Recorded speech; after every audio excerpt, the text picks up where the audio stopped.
It's like Groundhog Day, because guess what? Yep, another one of those things. And you notice something? It's supposed to be down, but it doesn't. It stays like that. I think some blue sealant must have got in there because it's staying up for longer than 4 hours. So it had to go see a doctor. Buy an airplane, they said. It'll be fun, they said.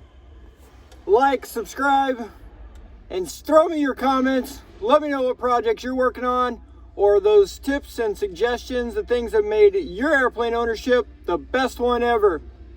Welcome to Jimmy's World.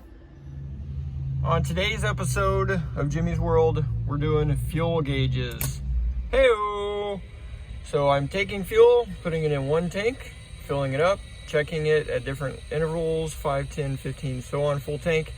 And then I take it and switch it out. You see I got my little pump and some hose, and then I'm gonna switch them around and then put it in the next tank down here, and then watch the gauge at the different spots, and then go to the other side and do that side. Yay! So that's what I get to do for like the next 3 hours.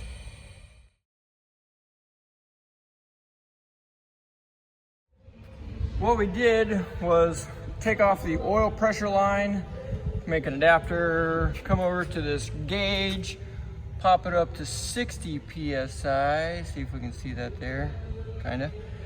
All because my gauge is kind of funky. Whenever we first started, it only goes to 30 PSI, and then as it warms up, it gets higher and higher.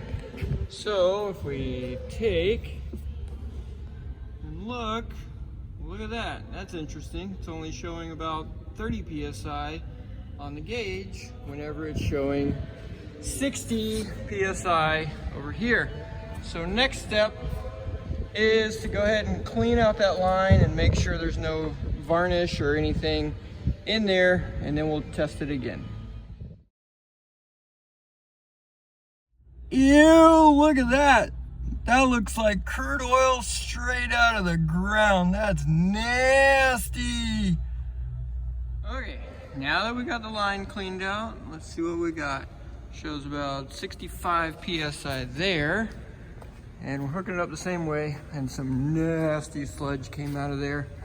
So let's see what we got. Well, that's stupid. It's the same thing. All right, well, crap. All right, let's do a math equation. The pressure on the air gauge out there was 80 PSI is how high I ran it up to. The pressure on this was approximately 40 PSI.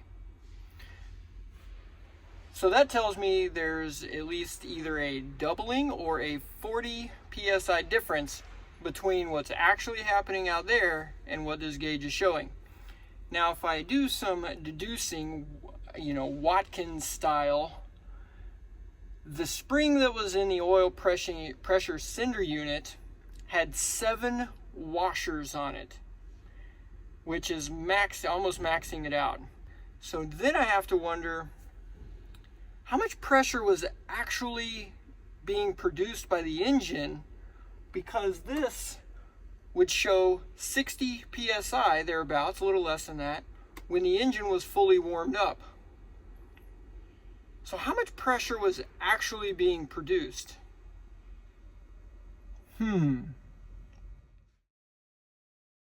Holy cow. So that just caught on fire. You can see the burn mark there. And it's a pretty awesome thing that I was walking through, just getting my lunch, and I looked over, and then it went, and then it got on fire, and I ran over and, saved the day with the magical fire extinguisher, blew it out. Now I hope that it's okay, because, tugs are not cheap. So I think we caught it in time, but that was exciting, huh? All right. Wow. I was going through checking all of my fuel gauges. That tank worked perfect. That one was perfect. This one was giving me some weird things. So I looked into it and had to pull it out and checked it. And sure enough, the resistance on the fuel sending unit was not moving the way it was supposed to. And that one over there is working well. So this, pulled it out, and you notice it's pretty rusty and yucky. So look there, got another sending unit that I'll get to put into it. Yay.